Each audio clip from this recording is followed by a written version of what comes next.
Welcome to In Search Of. We're your hosts, Ashton and Sam. We're two accountants who binge podcasts by day and TV by night. Keep listening to find what you've been in search of.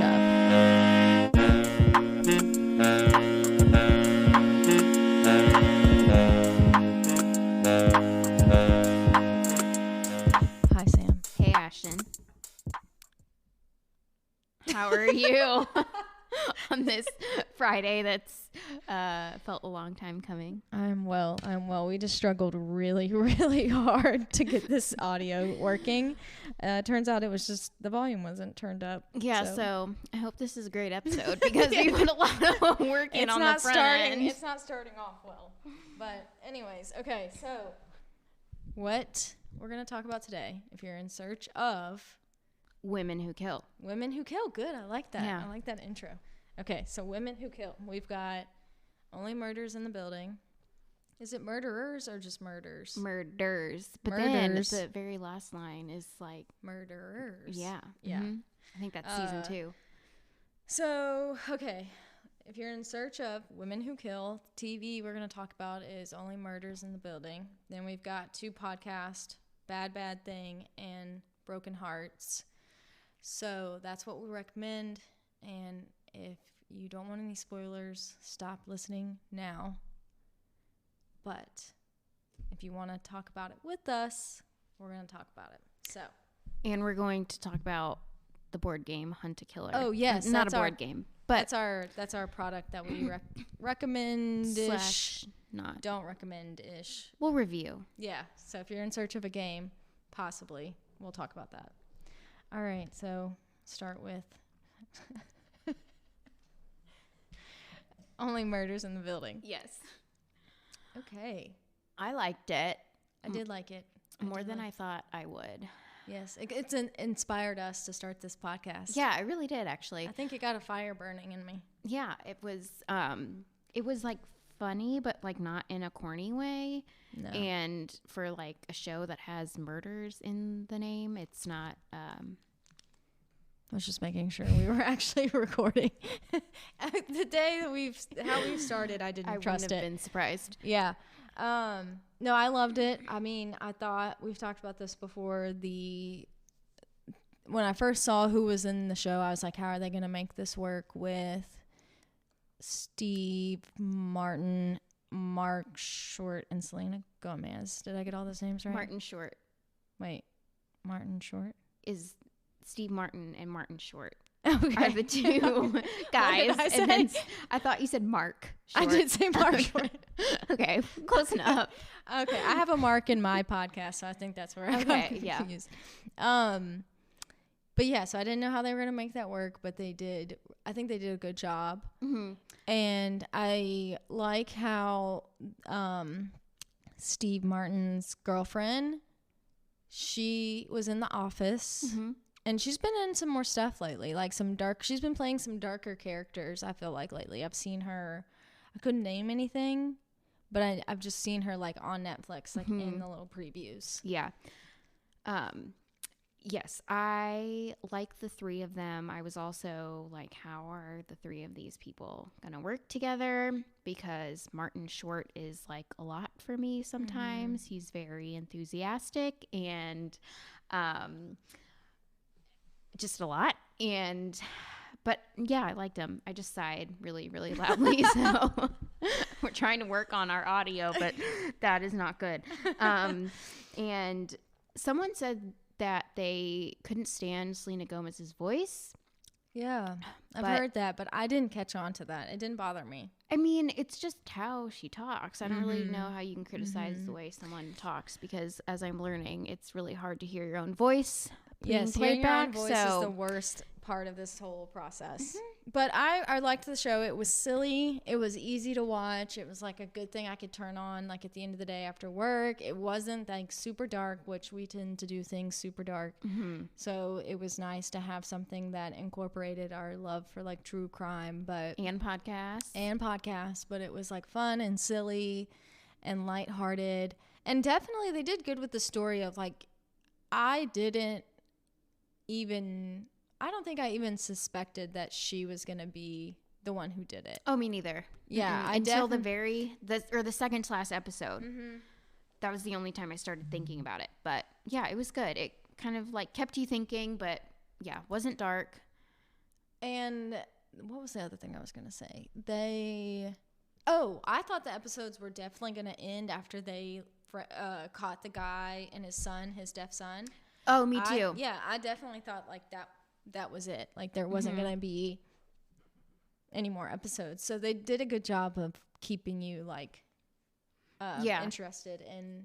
And I like too that they had that the son was deaf. I feel like that was kind of cool. Yeah. Like, to show a different type of character. Yeah. And they actually had like a whole like episode where it was like from his perspective. Yeah. Which I thought was interesting. So definitely like 10 out of 10, I would say. Yeah. And season 2 is coming. I don't know when. Yeah. But because I go back and forth on whether I want to keep my Hulu subscription because I don't find a whole lot. I watch more on like Netflix or HBO Max, but I renewed it I had it paused or something, but I renewed it just for this show, and I'll probably renew it just in time for the next season. I don't know if there's anything else to watch, I do the same thing where I subscribe and then I unsubscribe depending on how I feel about there's only like a handful, but I did turn it back on for that show and 9 Perfect Strangers. Oh yes, that one too. We should save that for another we'll day because that's a great show. Mm-hmm. But so if I would definitely recommend. It was fun and silly and easy to watch, and I think even if you're not into true crime or anything like that, you could definitely get into this. Mm-hmm. So okay, on to the podcast. Yep. I'm gonna go first. Go first. Okay, so my podcast is Bad Bad Thing. It actually came out in 2021. It was like this past summer, I think. I didn't even realize it was like, I think it was this past summer because, I didn't even realize it came out this soon. But it was so good, I like binged it fast and listened to it real quick. So Bad Bad Thing is by the network PodcastOne. I've never heard of that network before. It's not like, I don't know, have you heard of it? I feel like I have. Really? Yeah. When I looked it up, I was like, I've never seen this before. But the host is Barbara Schroeder, and she is the writer and director of Netflix Evil Genius, which love Evil Genius. That was you saw that, right? Mm-hmm. Yeah, I love Evil Genius. That was a great story. So, and I actually didn't even realize, I didn't put 2 and 2 together until I went back to listen to take some notes on this, that she did that, because I was like actually paying attention to the little, like the intro. Yeah. And so I thought that was cool because that was such a great show. But this like crime, I guess, happened in 2018. And so there's like 3 kind of players in this story. There's Mark and Janaire Gurdo, I think is how you say their last name. And then the other like person in the story is Meredith Chapman. And so what happens, I guess the podcast, which I love about this podcast, is it starts off with like her recordings, which I think was like such a good way to start it off because it literally like pulls you in immediately, because I was like, okay, what the hell am I listening to? So I thought that was a really smart way to get it off, start it off. And I also like too that she just gets like straight to the point. Like she tells you in the first episode, what happened. So that Janaire and Mark were married, and Mark had an affair with Meredith, and Janaire broke into Meredith's house and shot Meredith and shot herself. And so you find all that out like within the first episode. And so I like that she gets straight to the point, and there's not like this big mystery of like who killed who. But what that does is for the rest of the episode, she kind of goes into, okay, how did we get to this point? Like, how did this horrible thing happen? And so Janaire and Mark were married in 1993, which I think that was the year we were both born. 1993, baby. Yeah. So I was like trying to figure out how long they had been married. And so I was like, oh, 1993. Our entire lives. Yes. So they got married in 1993. I don't know if their marriage was perfect. I think it seemed from the outside like they had the pictures on Facebook. I think they were both in the marketing professional world, and so I think they worked together at some point in time. So probably from the outside looking in, it looked like they had a picture perfect relationship.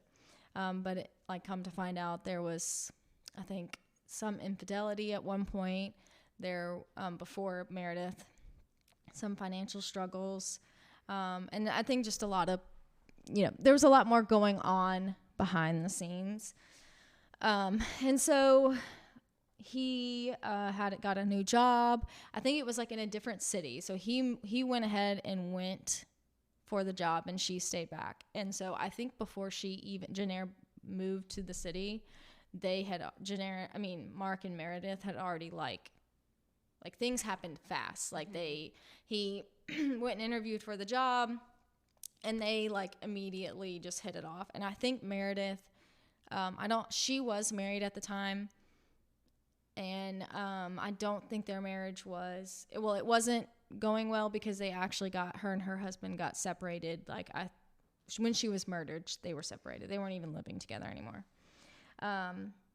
So their affair started in 2017. So it kind of went on for a little while before, I guess, the incident happened. Yeah.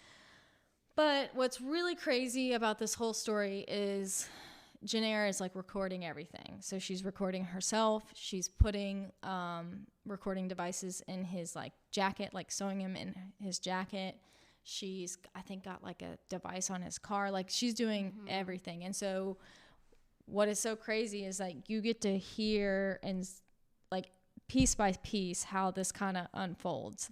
And it's sad too, because you kind of see how Jenner is going like a little crazy like in her mind. Because I think Mark kind of like, what's the word I'm looking, like kind of drags her on, leads her on. Yeah. Like he's like, I still love you. I don't know if he ever like fully admits to the affair, but it's like obvious he's having the affair because she's got him caught, like she's caught him red-handed. Yeah. And so there was like a couple quotes. Barbara has like a host on there.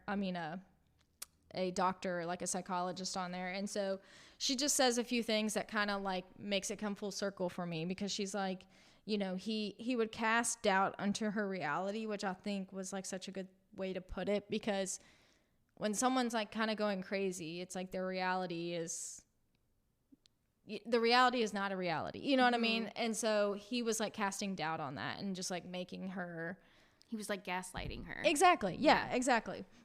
And then another quote she said was, the doctor, she was like, injustice is hard for human beings to cope with. Our brains are not wired to endure injustice. And so just speaking on infidelity. And so I just think that it was just, I guess everybody handles it differently, and Jenner just did not handle it well. So they, this goes on for a while. They have I think they end up going to counseling. So like, again, he's just like leading her on like this whole time. And I think they were actually supposed to go to dinner, and she bails on dinner and breaks into Meredith's house and commits the crime, which I think this whole story is just, it's crazy from the recordings. It's crazy from, a woman committing this type of crime. You would think she would go after like Mark. And I think that was her plan, that like if it didn't work against Meredith, she was going to go after Mark. But I think this was her way of being like, I'm going to get you where it really hurts. So, it was sad. And I think it confused a lot of people, because she was like very against guns. Like she just didn't seem like the person who would go and purchase this gun and do this, crazy act. But overall, I think it was Barbara did a great job of explaining it. I like couldn't put it down. I remember I was driving home and like literally listened to it like back to back to back, like flew through the episodes. So definitely a really good. And I kind of vaguely remember that when it happened. Really? Vaguely, because it was in 2018. So like not too long ago. Yeah. So I think I vaguely remember it, but I think Barbara just did such a great job with the story. So yeah, I would definitely give this one a listen. There's a lot of like psychology behind it, and also like crazy things. Like I think one time Meredith and Mark were at dinner, and Janae like confronts them, like just like things I couldn't even imagine. And you just think, how is this continuing to like unfold the way it is? So yeah, that was a good podcast. Yeah, that reminds me, there's like a quote at the end of the podcast I'm going to talk about, and a woman had said, if I can't have them, then no one can. And in my instance, she's talking about children, but I kind of think of that as like Jenner saying like, well, if I can't have Mark, then Meredith can't have him either. But yeah, it's weird to think about like why he would continue to drag her on, because it's like, it's obvious, just cut it off with her and move on and be with this other girl if that's what you want to do. But to like play her that way, it's...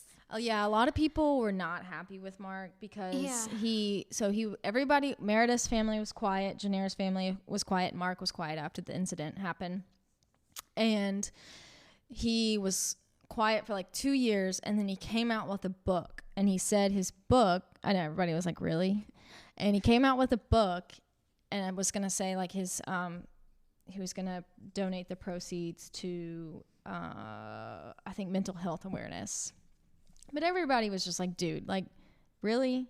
Really? They saw through that. Yeah, like people were not happy with him. So yeah, Mark is just I think, I know what Janae did wasn't okay, and it was horrible, and 2 lives are now gone because of it. But Mark was, like A+ asshole, it sounds like. So no one likes Mark. No one likes Mark. But yeah, so good story by Barbara Schroeder. So, and my story is also like a murder-suicide, basically, how it was ended up yeah, that's a good point. I didn't even think about that. Yeah.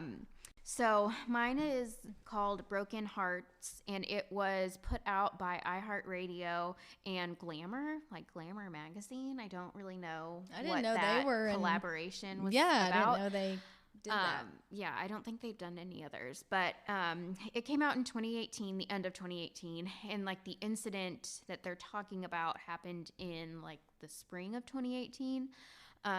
So it's 9 episodes, and again, it kind of starts off with like the big thing that happens, and it works backwards in time. And so what happened was 2 married women, Jennifer and Sarah, with their 6 adopted children. And it's kind of important that the 2 mothers were white and all the children were black, drove their SUV off of a cliff in California. And again, it was similar to your story, because online, like on Facebook, it was like they were this super close family. They were involved in like a lot of political, like almost like rallies, and one of the boys was actually on the news. He was pictured like hugging a police officer, a white police officer. Yes, I remember that. And it was part of that whole movement that has happened recently, with like police brutality and Black Lives Matter. And so he was kind of like the face of it. And additionally, they were present at a Bernie Sanders like campaign rally, and one of the pictures that kind of went viral had several members of the Hart family in the background. And so something that's just was kind of talked about was like how weird it is to like be viral like multiple times for different things. Like most people don't ever become viral for any one thing, and they've now done this for multiple things. So they were kind of projecting this like perfect family image, but obviously with their fate, it was not that way. So immediately the 2 mothers and 3 of the children were found in the water, and it later came out that 2 more were found later, and like one was still kind of missing but assumed dead. So they start learning more about the family, and there's history of abuse and like racism within the family. So this happened in the spring of 2018, and in September of 2017, the neighbors said that one of the little girls, her name was Hannah, had come over, like knocked on the door. They had never met her before. They didn't even know she was a neighbor, but she knocked on the door and like ran into the house, ran up the stairs to bedroom, and were begging this couple not to bring her back home. And she was saying that she was getting like whipped with a belt and all of this, and the neighbors didn't really know what to do. They did not contact the police, but they did tell, the woman told her father, and a few months later the father ended up contacting the police because he was like, I just don't feel good about this. I think someone needs to know. So there were, the police, I think, made a couple of stops at their house, but nothing really came of it. And between that incident and the incident of their deaths, one of the boys came over and was like asking for food all the time. And everyone noticed that the kids were really thin, but the parents, the mothers, always said that it was because they had like an organic diet and they just ate really clean, but it seemed like it was more than that. And so the boy was asking for like 6 jars of peanut butter, and there were 6 kids, and 6 packages of like tortillas, and he wanted like shelf stable food. And so the neighbors thought maybe he was planning to like take all the kids and run away, so they would have supplies. But the little girl Hannah, her teachers had noticed that she had like bruises on her arms, and they brought Jennifer and Sarah in to talk to them about it. And immediately after that, they withdrew the kids from school. And when the neighbors started noticing these things, they bought blinds and like kept them shut all day, and the kids almost never left the house. And so it was very, different what was like really happening versus what they were projecting online. And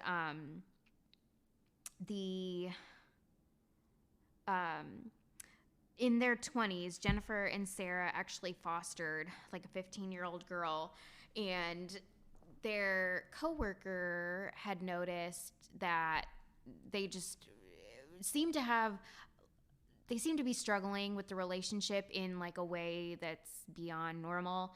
And the parents would always complain about the girl, and the girl had actually come in. They worked at like a department store, and the girl came in to like, I think she was going to prom.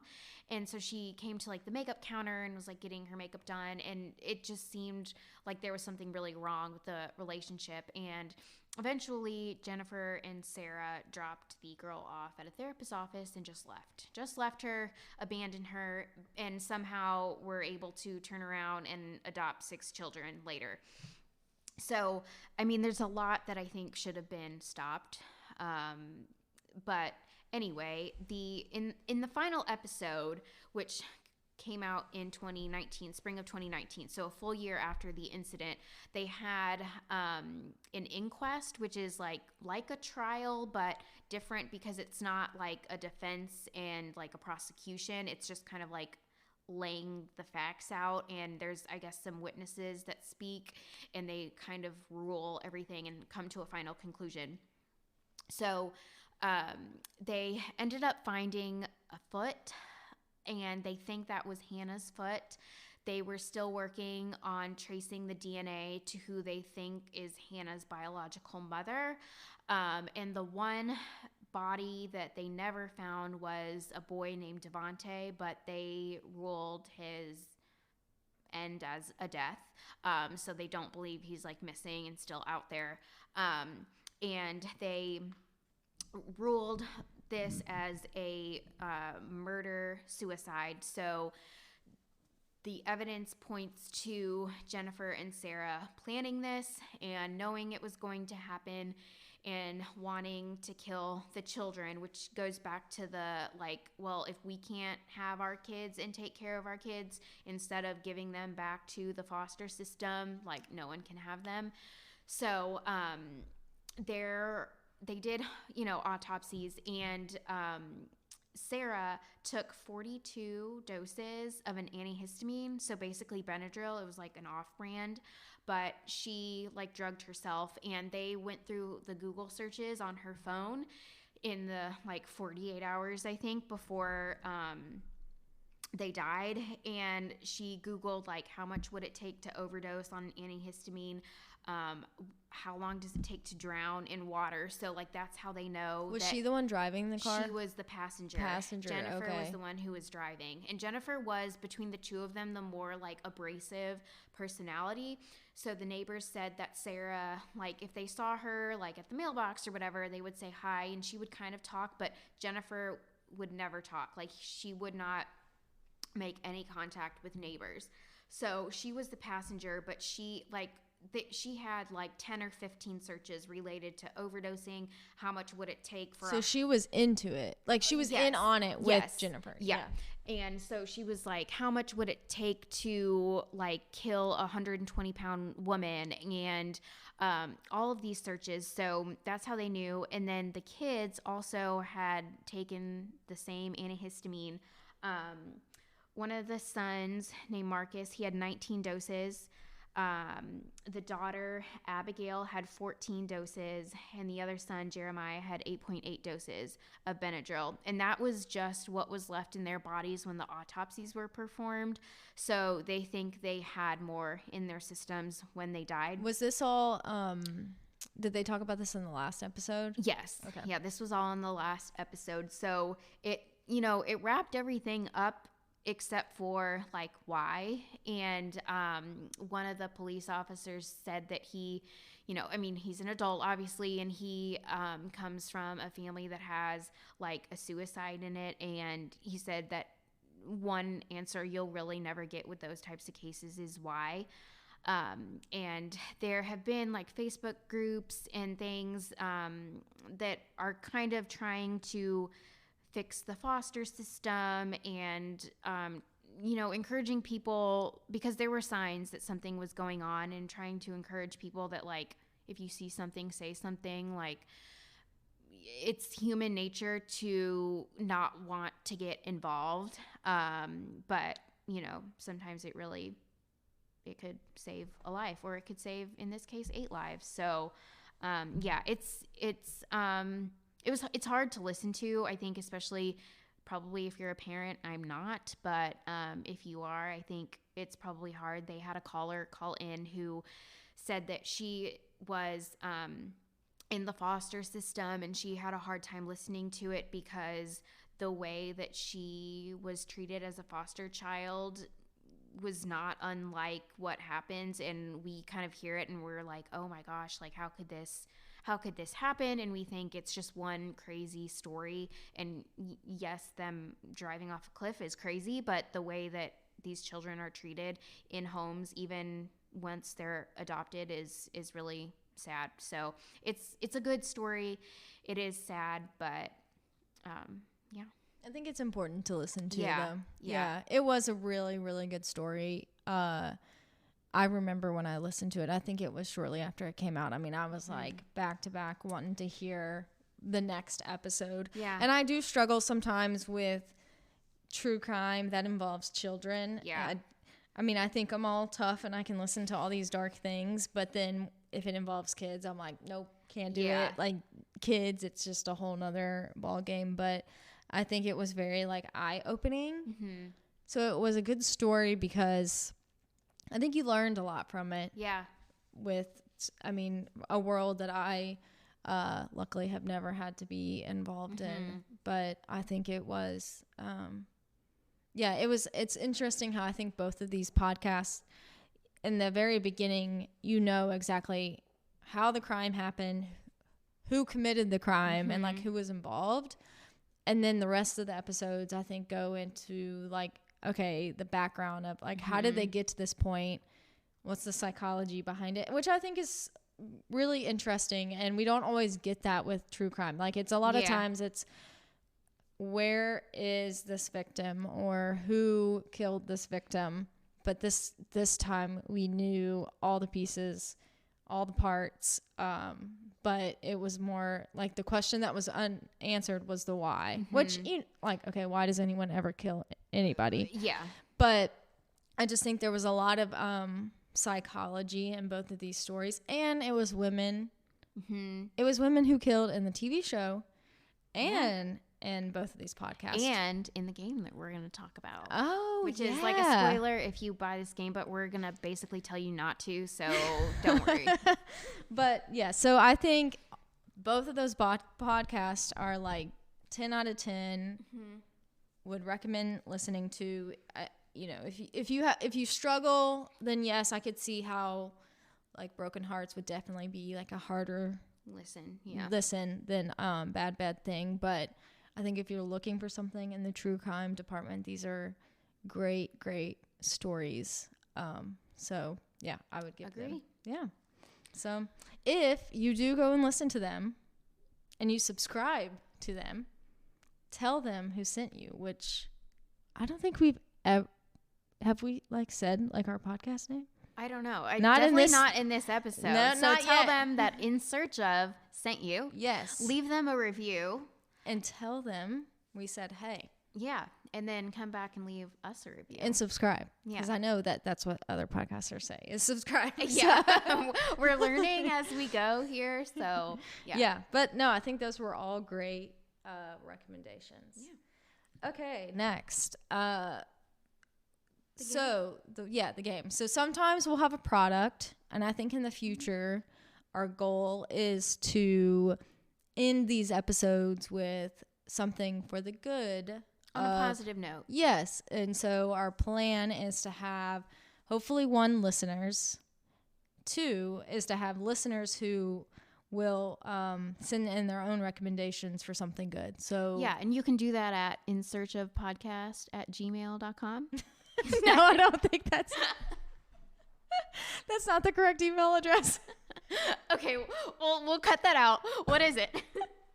It's so okay, look, all the other names were taken. So I had to like kind of fudge this one. But it's so bad. It's okay, like, you know, In Search Of is like ISO, like you see that on That's Facebook. Right. Yeah. Okay, I knew that sounded wrong. But I went with it. Okay, so it's ISO dot period, whatever you want to call it, Sam and Ashton at gmail.com. That's easy. Can you remember that? I think you can remember that. We'll put it in our... Yeah, we have an Instagram. We haven't like told anybody yet, but we have an Instagram, and we'll put our little email in there so you can like send us recommendations for something good. We're gonna have to redo this part. And our Instagram is hold on, what is our Instagram? That's In Search Of Podcast. In Search Of _podcast, because all the other names were taken. Why do so many people have In Search Of? Like, just stop. Anyways, so we don't have anything up there right now, but eventually there will be things. So yeah, so in the future, when this gets posted, I have no idea when it's going to be posted, but hopefully we'll have some listeners, and we will have some recommendations. So it could be like a charity, it could be a small business, it could be I don't know, an Etsy shop. I mean, it could be anything. Yeah. A charity, a local charity that you or I've liked the idea of like more on the missing. So like if you know, like I love the Vanished podcast, how She does stories on missing people, which I think is so important. So if there's anything you want to get out there for somebody who's missing, anything like that. So that's our goal, is to tell you a TV show, 2 podcasts. If we've got something we want to tell you about, like a product, we'll tell you. And then hopefully we'll have some good things to wrap up our episodes. But before we do that, we're going to talk about Hunt a Killer. Yes. Yeah. So this also kind of started when we got together to play Hunt a Killer, was when we were like, okay, we can really do a podcast. Yeah. So this is the one that you can just buy at Target. So I think it started as the subscription game online, and you have to buy several months worth, and it's like $150 maybe, and you get sent a box like every month. And so we weren't sure if we wanted to commit to that, so we just bought the budget Target version to see how it was. And the box says it's easy. I think it was too easy. It didn't really require much effort or thought. It required a lot of reading, which you and I we didn't like that. It's hard to do with multiple people if there's reading, because it's like, does one person sit there and like read everything, or do you awkward and quiet? Yes. And yeah, it was like just very obvious. You almost didn't have to play the game to come to the conclusion. So I wouldn't recommend. It was like $35, but I wouldn't even spend that. And so we played the game. We solved it very easily, which we were like, okay, did we solve this because we're like really good at true crime and should have been detectives and not accountants? But they did also say it was going to be easy. But like, you cracked the code like it was nothing. Like the little to open the baggie thing. Yeah, the date. Yeah, that was so easy. But so I talked to a friend about it, and they were saying it's like a 6-month long ordeal. And she was like, okay, if I played it last month and then I pick it up the next, like, how am I going to remember all of that? Right. So, it was cool. I'm glad we did it. We know now. I don't know if I would necessarily like tell someone else to go do it. We did say that we thought it would be cool if they did it in a way of like audio. So if there was audio that you could play, you and I listen to a lot of things at all times. Yeah. And so I think we said, hey, it was like more interactive. Like if they had like a website and you could play the story and someone was like telling you a story, and maybe, I don't know, it could have been more complex, I guess. Yeah. So, I don't know if Hunt a Killer's ever gonna sponsor us, which is fine. Yeah, but no, probably not. That's okay. But I'm glad we did it. Yeah. And so, if you're in search of a board game, I don't think I would recommend Hunt a Killer. No. I was going to ask you what board game you do recommend. Okay, I like puzzles. So you like puzzles. I have a puzzle going. That's not really a board game, but we do love puzzles. Yeah. I'm trying to think. I don't know if I'm a huge board game. I'm more of like a cards kind of person. Like Cards Against Humanity or have you ever played Werewolves? Mm-mm. I want to figure out how to play it and play it within like Inflamo or something the next time we get together, because we work for Inflamo, if you're wondering what that is. We're accountants, which is why we have a lot of time to listen to podcasts, because we are looking at Excel and all QuickBooks day and Zero all long. Day, and we need something to not be bored to sleep. So podcast is what does it, and that's how we met. We became friends because we worked together, but then we also listened to an extreme amount of podcast and watch a lot of TV. Yeah, and we're asking each other like every week, like, what are you listening to? Like, I've run out of podcasts. Give me something. So yeah, when we first met, I think we each gave each other a list of 20 podcasts, and we each had listened to each other's. So altogether, we had listened to 40 podcasts of all the same. Yep. So yeah, we put a lot of effort into this. We're very dedicated. Yeah. But board games. I'm not a huge like board game. I really like a card game. Yeah, me too. But like you know, where like Cards Against Humanity, where you put it in and then you have to pick. Like that whole thing is so fun. And everyone, so I play with my in-laws, and it's always like kind of a joke because mine are always really dark and creepy. Which like, so they know it's you. Yeah, they do know it's me. But yeah, so Hunt a Killer, no go. No, yeah. Maybe we'll eventually figure out how to do the werewolves game, and if we can find a group of people to play with. How many people do you have to play with? I think you need 7. Okay. I'll send you, I would try to explain it right now, but because I've never played it, I don't think I can, and it's like there's a lot of things happening, so I'll send you the link to it. Okay. Cool. But yeah, right. Well, so happy weekend. Yeah, it's Friday. It's right Friday now. for us. And we're brain dead. Yeah, we had a long week, you guys. If you're accountants, you know that first week of close. Yeah, really but we did it. in. We did it. We did. We did it for We had technical difficulties. I said the wrong email address. But we're here. Right. We made it to the end. We did. Okay. Bye, Sam. Bye, Ashton. And then we can